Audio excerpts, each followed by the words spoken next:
donc ça fait la deuxième fois que je fais ici une soirée sur l'amour. Donc là, ce sera complètement différent. Donc toi, tu étais venue sur l'amour, hein? Oui, oui, sur l'amour. Voilà. Donc on va avoir un exposé, donc une ligne conductrice qui va être inspirée d'un auteur qui a écrit les accords toltèques, Don Miguel Ruiz, et qui a écrit La maîtrise de l'amour. Voilà, donc tout l'enseignement que je vais vous donner va s'inspirer de la maîtrise de l'amour. Et on va utiliser cette trame qui est très sensible, liée aux enseignements toltèques, donc aux enseignements du cœur. C'est complètement différent de tout ce qu'on peut étudier, même par exemple avec Paul Salomon ou Jacques Salomé, enfin, d'autres auteurs, plus psychanalyse. Là, on va mettre en pratique dans cet enseignement, l'illustrer surtout, et vraiment travailler sur soi. Parce que c'est bien beau d'entendre des très jolies phrases, ou même des choses qui vous parlent au niveau du cœur. C'est important de regarder au très fond de son âme, de sa psyché, à quoi ça correspond. Parce que donc la psyché ou notre âme est une sorte de paysage dans lequel se passe beaucoup de choses. Et au fur et à mesure des événements de la vie, elle subit des contre-coups, et souvent ce paysage est abîmé. Donc, par exemple, j'ai des personnes pour leur corps émotionnel, c'était un trou, simplement un trou. Voilà, vraiment des personnes très abîmées. Donc ensuite, quand vous avez l'image de ce que c'est, on peut... elle avait planté un arbre dans son trou. Voilà. Et ça peut être plein de choses aussi. Hein. Ça peut être aussi des objets. Voilà. Donc à chaque fois, on va se concentrer sur l'aspect psychique. Et on partira dans une sorte de méditation qui illustrera, et vous y arriverez très facilement. C'est plus facile que les vies antérieures et les perceptions des éléments. Mais il faut apprendre en fait. C'est comme si être amoureuse, ou se lancer dans une aventure amoureuse, ou tout simplement vivre dans l'amour, est un travail. C'est pas donné si facilement, même si l'énergie d'amour elle est présente, elle est la cohésion de toutes choses, elle nous imprègne physiquement, psychiquement, mais nous sommes coupés de cette énergie d'amour, certainement de par notre mental, ou comme dirait Miguel Ruiz, de notre rêve. En fait, on est dans un rêve qui quelquefois sonne faux, parce qu'on n'est pas vraiment en face de la réalité, ni spirituelle, ni animée. Voilà, donc il faut donc s'exercer à l'amour. Pourquoi? Parce qu'on a un corps émotionnel blessé et on a des plaies. Donc quand on va aller voir son corps émotionnel, c'est vraiment comme une peau, si vous voulez. Donc le corps émotionnel, il est ici. Hein. Voilà, il est au niveau du... Quand vous étudiez les auras, donc vous avez votre corps physique, ça on est tous d'accord, c'est comme les poupées russes. Hein. Ça c'est d'après Brennan, hein, donc c'est sûr qu'il y a des fois des divergences. Donc Brennan situe le corps éthérique, donc le premier à 3 à 6 cm, qui est un corps bleu vibrant, dans lequel il y a l'énergie pranique, voilà, au-dessus du corps. Et encore au-dessus, on a ce fameux corps émotionnel, donc le corps éthérique est au niveau du premier chakra, et le corps émotionnel, il est ici, dans votre ventre. Voilà. S'il est en couche extérieure, mais il est lié au deuxième chakra. Il est lié au deuxième chakra. Okay. Vous dire qu'il est lié au deuxième chakra. Donc, mais vous pouvez bien le sentir ici dans votre ventre parce que c'est son point d'ancrage dans le deuxième chakra. D'où,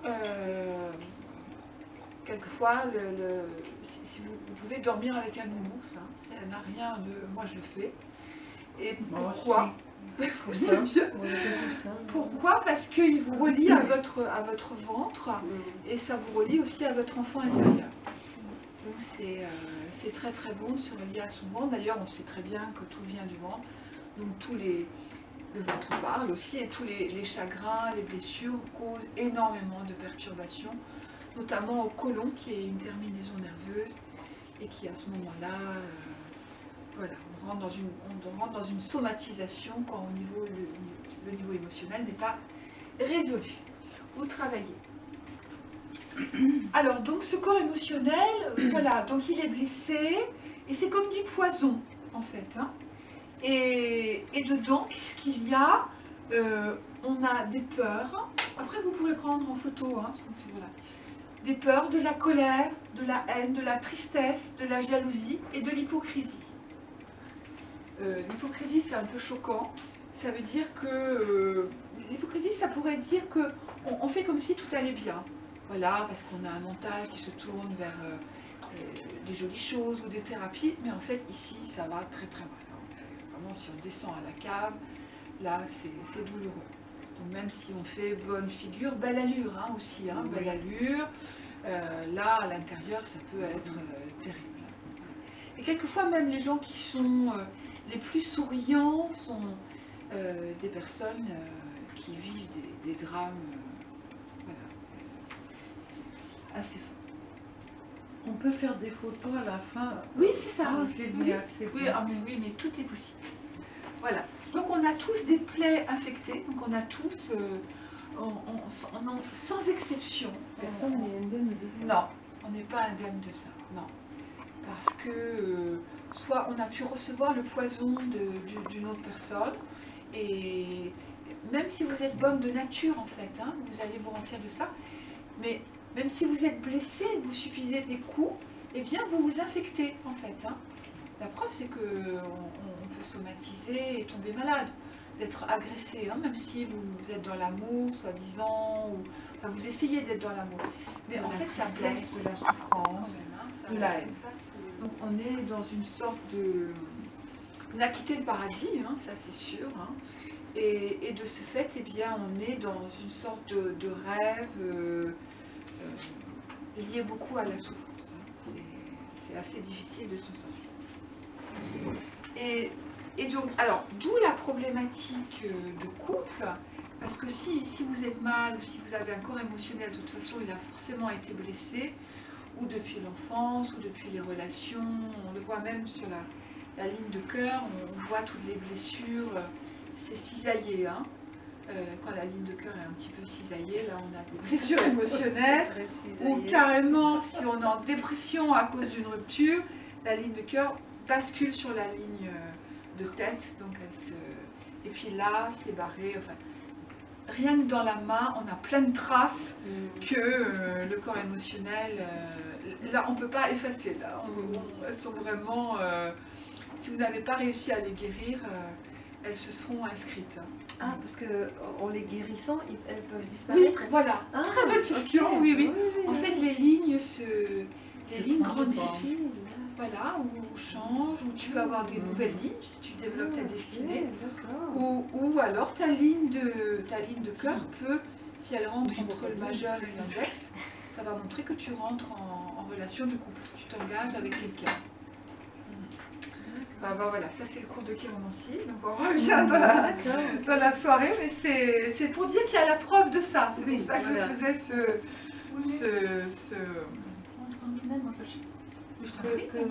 En fait, quelqu'un, avant sa mort, les lignes s'effacent. Oui, oui, 2 heures avant la mort. Oui, oui, tout à fait. Il n'y a plus de lignes, et le bébé, le fœtus, a toutes ses lignes dans la main, dans le ventre de la maman. Il a déjà toutes ses lignes. Et 2 heures avant la mort, on n'a plus de lignes. Oui, elle s'efface. Incroyable. Je savais pas. Oui, c'est beau que tu saches ça, oui, parce que c'est pas très connu. Oui. On veut dire qu'on est libéré. Incroyable. Oui, qu'on est guéri, qu'on est libéré. Oui, Voilà. c'est ça. C'est pour ça que Oui, oui, bien sûr. Au courant aussi. Ah oui, oui, ben oui, en ayant étudié la chiromancie, bien sûr. Alors, on va commencer par regarder un petit peu, scruter donc, ce corps émotionnel, donc, qui est, comme je vous l'ai dit, qui est accessible pour que vous vous rendiez compte déjà dans quel état il est. Alors, donc, on va tout simplement, disons, se recueillir, fermer les yeux, passer un petit peu en onde alpha. Donc, vous allez avoir tout de suite, puisque vous vous fixez sur l'intention de voir votre corps émotionnel, donc vous allez avoir apparaître normalement un paysage. Vous allez voir dans quel état est ce paysage. Donc ça peut être une terre où il y a des trous, ça peut être un paysage malgré tout harmonieux, des arbres qui plient sous la tempête. Voilà, donc vous fermez les yeux et vous pouvez mettre vos mains sur vos là, vous vous concentrez pour avoir l'image. Ça peut être un habit, aussi ça peut être une peau. Voilà, mais ça peut être assez facilement un paysage. Et vous allez voir à quoi ça ressemble. Là, donc il peut y avoir donc de la terre, des cailloux, des arbres, une maison, je sais pas, c'est vous qui, c'est chez vous. Est-ce qu'on peut pas partir dans le mental Alors, il ne faut pas commencer à parler du mental et rentrer dans le mensonge. Voilà, parce qu'en fait, quand le mental va, si vous vous mettez dans le doute, on est dans le mensonge. Donc, ce qui vient, c'est ça. Hein. Voilà, c'est comme si vous étiez invité à déjeuner. Vous mangez ce que la maîtresse de maison vous a fait, sans réfléchir, et vous acceptez ce qui vient. Voilà, et vous pouvez commencer à travailler sur ce que vous voyez afin d'apaiser la perception que vous avez du corps émotionnel. Ça peut être aussi un personnage, hein. Vous pouvez voir aussi un personnage qui a peut-être faim, soif.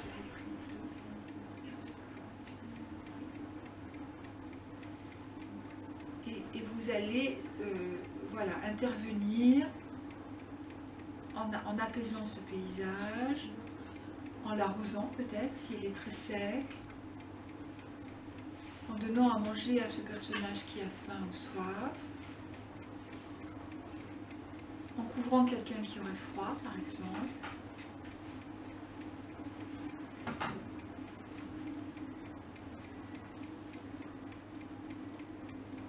Voilà, je vous laisse un peu en silence pour que vous soyez dans vos perceptions à vous. Donc c'est très simple, très accessible.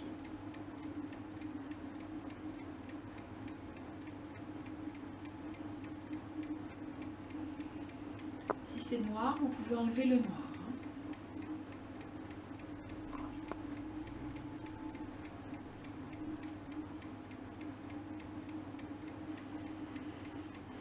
Voilà, vous nettoyez, vous enlevez. Donc ça, ce sera un premier travail au niveau de votre corps émotionnel. C'est quelque chose qu'il faut reprendre tout le temps. C'est-à-dire que dès le soir, tous les jours, vous devez regarder comment ça va dans votre jardin intérieur, dans votre jardin émotionnel, afin de pallier peut-être à des secousses que vous aurez eues dans la journée et d'enlever le Ou noir. établir avec des gens qui sont blessés dans leur émotion et malades de la peur.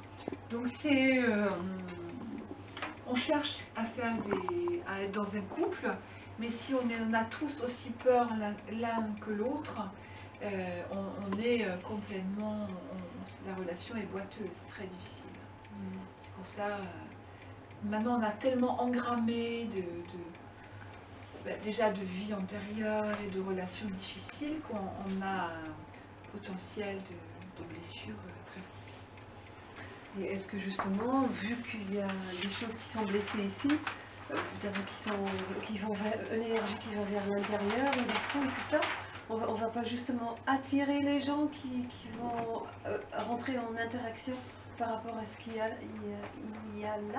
Si justement. t'es pas guéri, ils vont t'empoisonner aussi, comme toi tu vas les empoisonner aussi. Oui, Hein. ok, ouais. Faut pas oublier qu'il n'y a pas que les méchants qui empoisonnent, hein, les gentils aussi.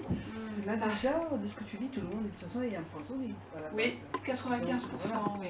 Donc, en Oui, plus, oui. du côté des hommes, je ne veux pas dire, mais il n'y en a pas beaucoup qui font de la recherche de protection. Ah ben là, il y en a savoir si on se nettoyer le Regarde, il y a des On en hommes, avait là, un, mais il a fui, il est parti, alors... il y a peu de chasse. oui, donc, oui, c'est sûr. Mais c'est à nous à leur faire faire. Non, il est venu s'inscrire Il faut pour que le tu tarot vas et il n'a pas osé rester pour l'amour, il C'est n'a la pas osé première rester. phrase. Les hommes ont du mal avec ce genre d'exercice. Hein. Ils restent quelquefois même à distance. Ils passent leur tour. Ah oui. Oui, oui, oui. Mm. Oui. cas, dans les stages, j'ai remarqué dans les formations, quelquefois on est amené à se présenter, à faire des choses et aller un petit peu dans l'introspection pour juste la formation. Hein. Oui, oui, bien sûr. Les mecs, ça va, c'est pas évident. Ah non, non, non, ah non, ce qui est sensible. Ah oui, parce qu'ils ont été dressés pour être sans Oui. peur, sans larmes, sans peur et sans reproche, quoi, les chevaliers droits. Oui, oui. Et oui, donc nous, on est liés aux enfants. Alors, ça c'est très important aussi pour pas se prendre des blessures. Quoi qu'on dise, ne faites pas une affaire personnelle de quelque chose. Ne prenez pas les choses pour vous. Si on vous fait des reproches, parce que justement, il faut toujours penser que l'autre va déverser du poison. Donc, il ne peut pas y avoir un dialogue clair, en fait. S'il vous dit, voilà, eh bien, voilà, tu n'es jamais à l'heure, ou c'est pas si bien que ça ce que tu as fait, oh ben cette robe-là te va moins bien que l'autre. Vous voyez, n'en faites pas quelque chose de personnel. C'est vraiment lui, son interprétation. Il faut décoder ça. C'est ce qui déverse un peu. C'est peut-être sa mauvaise humeur, ou il veut peut-être tester comment vous allez réagir. Il a peut-être envie aussi, quelquefois, quelqu'un qui n'est pas bien va déverser sur vous des choses pas positives pour que vous puissiez réagir. Et que à ce moment-là, c'est le combat de coq. À ce moment-là, on s'enflamme l'un l'autre. On voit ça tout le temps dans les disputes de couple. Il y a des gens qui aiment aller au clash. Pour dire. Oui, c'est ça. Voilà, c'est aller au clash. Donc, On se sent coupable. Ou pas, mais c'est qu'ils aiment bien l'intensité du moment. oui, il va savoir comment vous poussez Oui. sur des petits détails. Souvent, les femmes aiment être parfaites. Donc nous, si on nous fait une critique sur quelque chose, surtout en amour, parce qu'alors là, on est dans une vulnérabilité totale. Si jamais on a raté, de toute façon, normalement, le premier dîner, il est complètement raté. Ah oui, Mais voilà, ainsi que vous êtes amoureuse, parce que là, rater comme ça, c'est difficile. Mais, et donc, si par la suite, il vous fait des réflexions, c'est que, voilà, il va vous piquer sur votre vulnérabilité de vouloir jouer Madame Parfaite. Et ça, on joue toujours Et c'est là où nous, on est blessés, souvent en tant que femme, parce qu'on veut être bonne, on veut être dans l'amour, et on veut être parfaite dans ce qu'on donne aussi dans l'amour, parce qu'on ne veut pas le perdre non plus. Hein. Donc on fait tout pour que ce soit bien. Donc ne faites pas une affaire personnelle de ce que la personne pourrait Et vous de dire. pas le prendre en considération, est-ce Oui. que ça va pas nous amener à se voiler la face sur certaines choses? Par exemple, si c'est tout le temps des réflexions, Ah oui. et qu'on n'en fait pas, on en fait jamais une affaire Oui. personnelle. C'est ça. Au bout d'un moment, on va pas rentrer dans une spirale où on se dit, enfin nous on vit de notre côté et lui il vit de la sienne, où il y a C'est un ça. problème et on Mais après, ça accrochera plus. Si tu réussis à désamorcer la bombe, de ne pas en faire une affaire personnelle dès le début, tu vois, de ne pas en prendre sur toi ou de te sentir blessé, lui, il déverse plus son poison. Il y a aucune raison qui continue dans le même sens. Donc là après. Il t'attaque plus. En fait. Il t'attaque plus sur ça. Il voit qu'il n'y a pas de prise avec ça. Ok. Ce qui n'empêche que de temps en temps, on peut se remettre en question sur certaines choses. Là, parce que Oui, c'est ça peut-être c'est que tu veux dire. je sais pas trop comment. Quand c'est m'exprimer, censé, mais- la ouais, critique ouais, est oui, voilà, censée, c'est ça, voilà. savoir. Est-ce que. On peut toujours vérifier. C'est ça en fait, après, est-ce que discuter. la limite c'est de ne plus se remettre en question et se dire bah en fait tout ce que je fais c'est bien et tout ce qu'il dit bah j'en prends plus. Oui, ou alors, pas je dis, forcément que ce soit Non, bien, ça devient mais aussi ça a été fait comme ça. Ouais. Et ben si c'est comme ça, c'est que ça doit être comme ça. Ben, Ouais. voilà, c'était un plat de poire au vinaigrette. Ils sont trop cuits. Eh bien, peut-être que ça sert à quelque chose que ce soit trop cuit, comme ça on va mieux les digérer, tu vois. Oui, voilà. C'est pas trop accepter l'état de fait, tu vois, Alors, il y a sans pas- rentrer il y a dans pas- le Il n'y jugement. a pas le risque aussi que la personne se défoule régulièrement en critiquant tout. Au bout d'un moment, quand il prend l'habitude qu'il n'y a pas de retour en face aussi. Si vous arrêtez de jouer à la parfaite et que vous ne prenez pas tout personnellement, que vous êtes responsable de tout le dîner et que si c'est pas très bon, c'est parce que vous n'aviez pas la tête à ça, voilà, si vous arrêtez de faire trop les choses comme si vous étiez responsable de tout, et la personne va plus du tout vous attaquer. Mais ça ne veut pas dire qu'on ne fera pas un meilleur dîner la fois prochaine, en fait. Oui. On peut gâcher son dîner cette fois-ci et puis se dire, bon, ben, la prochaine fois, Mais même ça peut être très drôle. Moi j'ai vu toi. mais ça peut avoir un avantage extraordinaire. J'avais invité une fois quelqu'un mais ça avait été raté. J'avais même raté la tisane. Enfin, j'avais absolument mais tout, les pâtes, la sauce tomate. Je veux dire, mais c'était d'une simplicité d'enfant. C'était en Ariège, donc c'était assez difficile de cuisiner sur la cheminée. Mais je me rappellerai toujours, j'ai vécu ça il y a 30 ans, mais je n'ai jamais autant ri dans cette soirée. Si vous ratez tout à fond, profitez-en pour rire. Parce que franchement, c'est... Parce que rater des pâtes, il faut le faire. Rater la tisane, il faut le faire aussi, quoi. Mais c'était du début à la fin.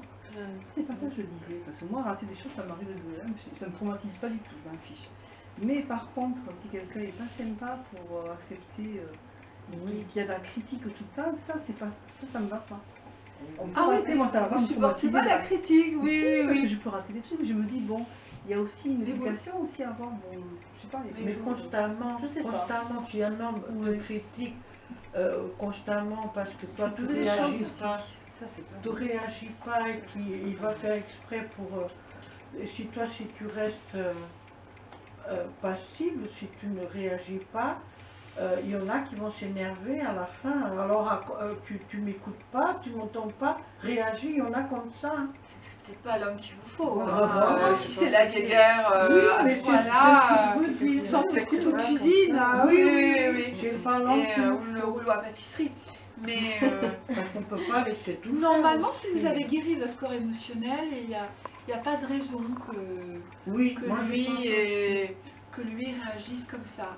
Et moi je pense aussi... C'est parce qu'on prête le flanc à ça. Oui, quand on a guéri notre corps émotionnel, je pense qu'on a en face de soi quelqu'un, on va forcément choisir quelqu'un qui nous va bien.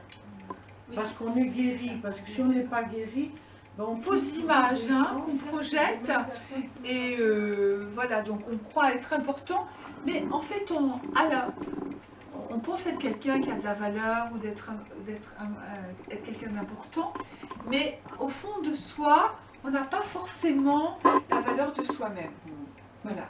Donc on ne sait pas combien on vaut en fait. Hein. Alors on va faire un petit exercice où vous allez vous donner une note de votre valeur. Entre 0 et 10, vous vous donnez combien de notes. Donc ça c'est votre valeur. Et non, mais ça c'est... Oui, c'est très instructif. C'est très bien. Alors ça c'est la valeur entre 0 et 10.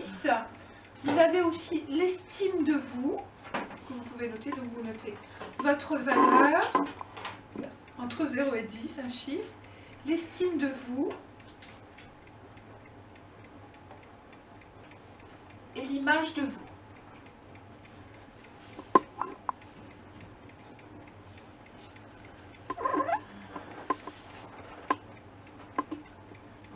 Alors, c'est pas l'image, c'est ce qu'on va projeter. Hein. L'image, c'est le personnage que l'on donne à l'extérieur. Voilà. Est-ce qu'on est content, enfin satisfait du personnage qu'on donne à l'extérieur? L'estime de soi, c'est l'amour qu'on a pour soi. Et la valeur, c'est la note qu'on se donne. Voilà, c'est comme si on se notait. Voilà, on se note en fait. Hein. Il faut le donner spontanément, hein, sachant que vous pourrez remonter dans vos valeurs. Ça ne tiendra qu'à vous. Ça peut être catastrophique hein, comme chiffre. Hein. C'est pas parce qu'on donne une bonne image de soi qu'on peut donner une image bien. Hein. Voilà, voyez, par exemple, là, je suis en train de vous parler, je suis contente de faire une conférence sur l'amour. Mais si, ça c'est ce que je donne, hein, c'est l'image. Mais je pourrais me retrouver chez moi, par exemple, en me disant, écoute, voilà, 3-4 quoi, hein, sur 10. Vous voyez, même si j'ai donné le meilleur, mais je ne vais pas estimer autant de valeur.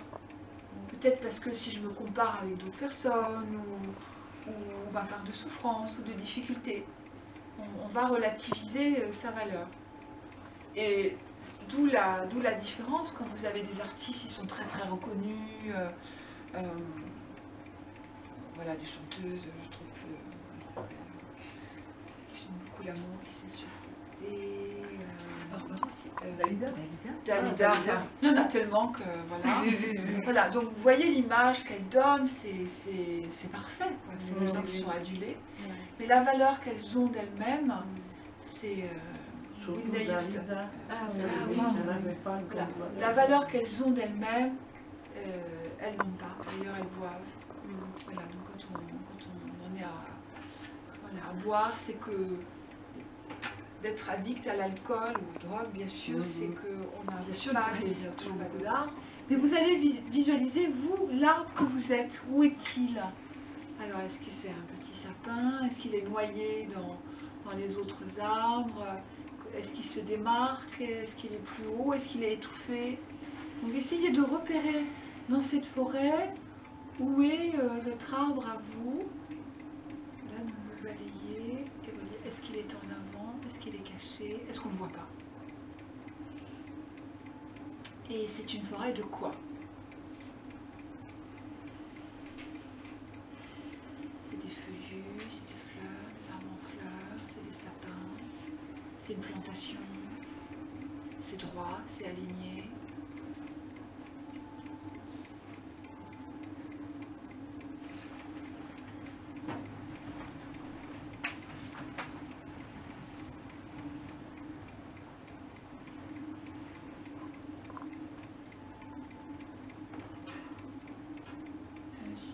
Vous pouvez dessiner aussi, hein, si vous avez envie de faire un dessin.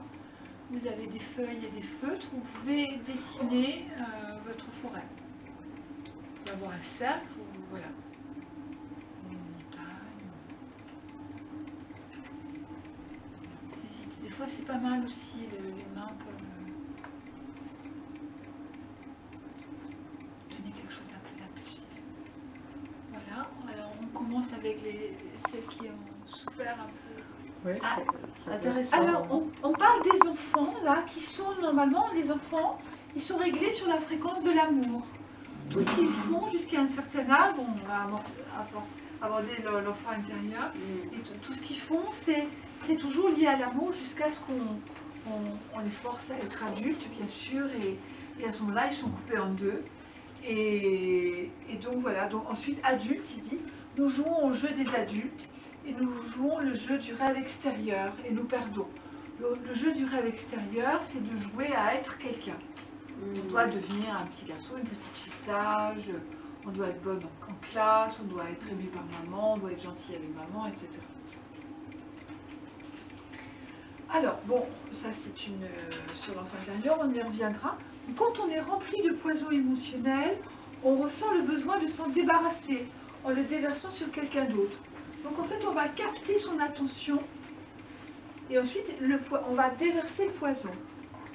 Donc le rêve se transfère et le pouvoir et le poison se déversent. Alors il dit que, c'est intéressant ce qu'il dit, voilà pourquoi les hommes traquent le pouvoir. Donc il dit, pourquoi est-ce que les hommes cherchent le pouvoir? Parce qu'en fait, ils ont une assise sur des personnes et à ce moment-là, ils déversent encore plus de poison émotionnel. Intéressant comme... Ouais. Ah oui. D'accord. Vous avez compris? Hein, le fait de rechercher le pouvoir va permettre aux hommes, aux femmes, hein, de déverser encore plus de pouvoir émotionnel. Parce que de toute façon, si on recherche le pouvoir, on n'est forcément pas dans l'amour.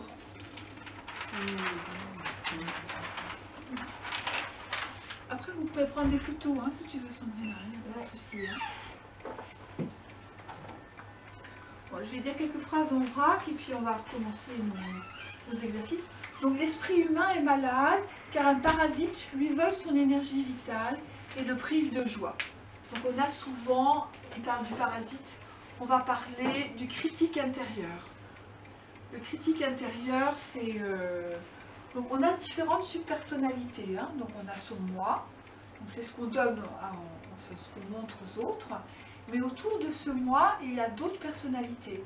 Il peut y avoir donc celui qui est jamais content, le critique intérieur. Vous pouvez avoir des personnalités agréables aussi, la femme sage par exemple, le sauvage. C'est vraiment un théâtre intérieur.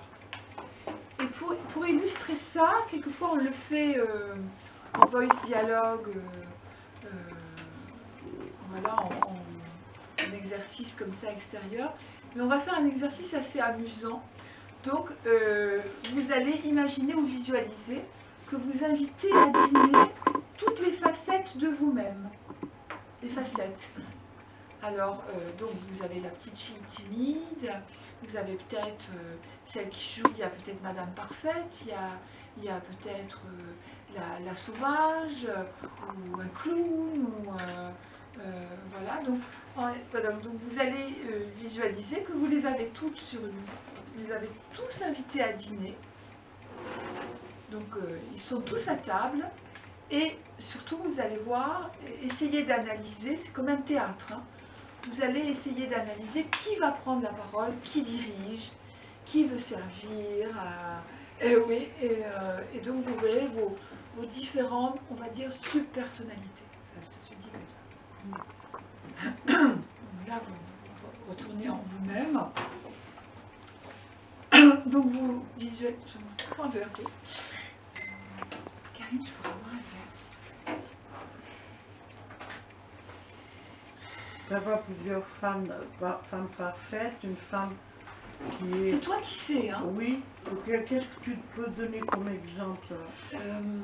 Moi, si je le fais pour moi, je vais avoir une genre Glenn Close assez autoritaire, qui va vouloir tout gérer, et qui va vouloir prendre... en général, moi j'ai une super personnalité qui va vouloir prendre les devants et diriger, c'est-à-dire contrôler un peu tout. Là, vous allez rentrer en imagination dans une maison et vous allez chercher cet enfant qui est la partie intime de vous, sensible, intuitive, que vous avez quelque part abandonnée. Voilà, donc vous lui avez lâché la main à une certaine période de votre vie, enfin dans l'enfance, vers 3-4 ans. Voilà, vous étiez dans l'amour en fait, et cet enfant, voilà, vous l'avez laissé. Donc il est quelque part dans la maison, dans une grande maison. Donc alors on y va. Donc vous pouvez fermer les yeux. Donc on marche sur un petit chemin, un chemin blanc, voilà, parce que c'est très sensible, très subtil. Et on va arriver devant une grande maison. En fait. Donc vous allez ouvrir cette porte et vous allez à la recherche de votre enfant intérieur qui vous attend. Et donc je vais énumérer quelques pièces. Et donc celle qui le trouve, voilà. Donc vous allez peut-être arriver tout de suite dans la cuisine. Quelquefois ils aiment bien être dans la cuisine. Vous allez peut-être voir un petit enfant occupé à lécher les marmites, je ne sais pas, ou à avoir faim. Donc quand vous le voyez, cet enfant intérieur, prenez soin de lui. Donc donnez-lui à manger. C'est l'adulte intérieur qui est bon et bénéfique, qui va venir prendre soin de l'enfant intérieur.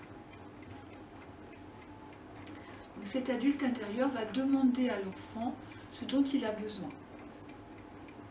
Ça, c'est dans certains cas. Quelquefois, vous allez avoir des cas où c'est l'enfant intérieur qui va s'occuper de l'adulte. Voilà, c'est à vous de voir. Hein. C'est pas un schéma imposé. L'enfant peut être beaucoup plus fort que l'adulte. L'adulte peut être perdu. Et l'enfant va savoir lui parler et lui donner même des directives comment diriger sa vie. Voilà, donc il faut le chercher, il faut pouvoir le trouver. Donc il peut être aussi à la cave. Et puis le laisser vraiment dans la cave, un peu caché. Il peut être maigre avec des haillons, hein, c'est tout à fait possible. Si ça fait un moment que vous n'êtes pas allé le chercher, que vous n'êtes jamais encore allé le chercher. Donc vous allez le prendre dans les bras. Essayez de l'approcher. Hein. Quelquefois, ça ne laisse pas forcément approcher. D'accord. Donc je vais peut-être vous laisser un petit peu sans parler. passer dans les chambres aussi, peut être tout simplement dans la chambre de jeu, peut être dans le salon, près de la cheminée. En tout cas, cet enfant intérieur est une énergie psychique, spirituelle, sensible qui vous attend. Vous avez rendez-vous avec lui et vous allez pouvoir l'approcher, faire sa connaissance. Les gens, souvent on dit, on voit qu'ils sont trop sérieux, ils sont trop, tu vois, devenus adultes, leur enfant, ils l'ont abandonné, Ah oui, c'est ça. ils l'ont caché à l'intérieur. Oui, bien sûr. Et donc nous, quelquefois, on a envie de leur dire, il faut lâcher son enfant intérieur. Oui, apprends à rire, oui, voilà. lâche-toi. Et souvent, sans trop d'explications, les gens comprennent qu'est-ce qu'est l'enfant. Et c'est vrai, oui, puis ils sourient. Là, ils sont... Votre enfant intérieur, il va bien aimer que vous fassiez certaines choses, mais ça Oui. peut être tout simple. Hein. Ça peut être faire un gâteau, tricoter. Oui. Il va y avoir des occupations que lui, particulièrement, il va être là. Il va s'y mettre. Vous allez voir maintenant que vous avez des choses où il ne va pas être et des occupations où il va être. L'idéal, c'est qu'il y soit tout le temps. C'est qu'il soit tout le temps invité, que vous fassiez du ménage ou vous arrosiez vos plantes. C'est qu'il soit tout le temps là. Et surtout dans votre relation avec le couple. Alors on va peut-être juste terminer pour visualiser le couple intérieur. Donc c'est 9h20. On va arrêter à 9h30. Vous êtes peut-être fatigué. Voilà, donc juste avant que c'était pour reposer ton bras que tu l'as remis. Oui, donc je dois partir à pied, là, j'anticipe. Donc on vous donne 10 minutes et pour que vous sachiez quel partenaire vous voulez. Donc vous fermez les yeux. Donc on a tous un couple intérieur en fait, donc un homme et une femme ou deux femmes, hein, voilà. Et donc vous allez aller un peu à la rencontre. Donc cette femme que vous allez mettre, hein, que vous allez visualiser, va aller à la rencontre de l'homme intérieur, de votre partie masculine. Hein, ça va être votre partie féminine. Donc concentrez-vous bien sur votre partie féminine, voir comment elle est aussi. Hein. Est-ce qu'elle est rieuse, légère ou sérieuse? Voilà, quel archétype de femme êtes-vous? Quelle déesse êtes-vous? On peut faire dieu et déesse en fait, ça peut être bien. Et lui, comment est-il? Voilà, donc ça ce sera votre partie masculine. Voilà, quel dieu peut-il être aussi?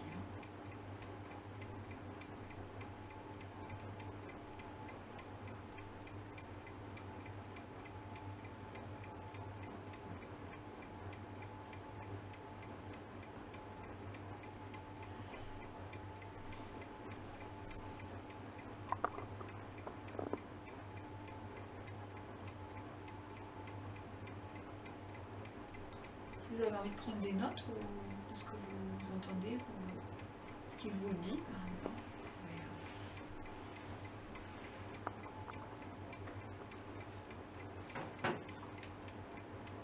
Monsieur, madame. Vous remettre sur le métier et son ouvrage. Intérieur, votre corps émotionnel. Voilà. Nourri, ça vous va? Oui? Bon. Voilà. C'est pas le hasard que je suis là. Ah oui, parce qu'elle a téléphoné ou... Peut-être que tu n'aurais pas eu la Oh non, non. Karine, on n'a pas distribué les papiers, tu sais, avec les feuilles de sondage. Là, c'est ça? Non, c'était très intéressant. Franchement, et les exercices aussi. Ah, ça m'est venu comme ça. Oui, c'est vrai. Très, Très intéressant. Et maintenant, on a...